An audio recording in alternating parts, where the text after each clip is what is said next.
Okay, today I want to talk to you about Jesus. No, don't flinch or run away or be scared or whatever. There's no bad anything here. This is just from my childhood. I guess when we were growing up, we were very uber white Baptists. I don't have any other way to describe it. We would get ready to go to church and my mother would be, "Don't you clap in this church.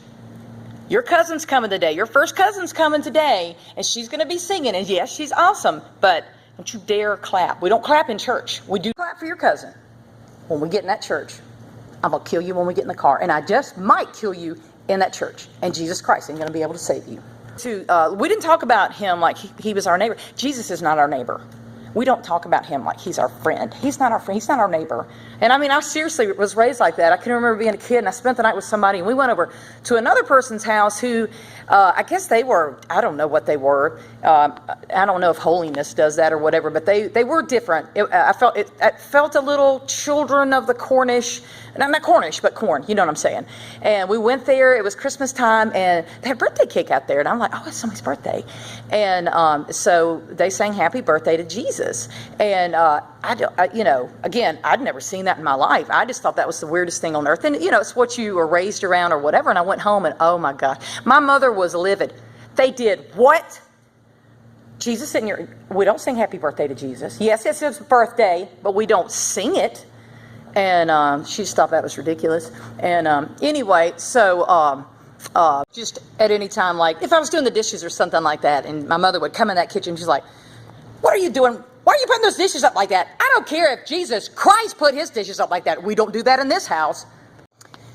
We're in the den. Living room is way far down from where we're at. My mother is just laying into David, cussing him out, up one end, down the other. I don't know if it's something he did. I'm not sure. She just had a bad day. It's the 70s, and she was crazy. But anyway, you can hear tap, tap, tap on the front door. Well, what does my brother do? He flinched. He just flinched. But, and even though we were taught, something's falling, flinch. I said, come here, flinch. I'm looking at you, flinch. But don't be flinching when mama is hollering and screaming and cussing you out. So anyway, he flinched, and she was like, "I don't care if Jesus Christ is at that front door, you don't flinch. You don't do anything until I have dismissed you." Another thing would be possibly, this didn't happen, but if I decided to turn my life over to Jesus, go to church and do that. So I can envision my mom and I, we're sitting in the church.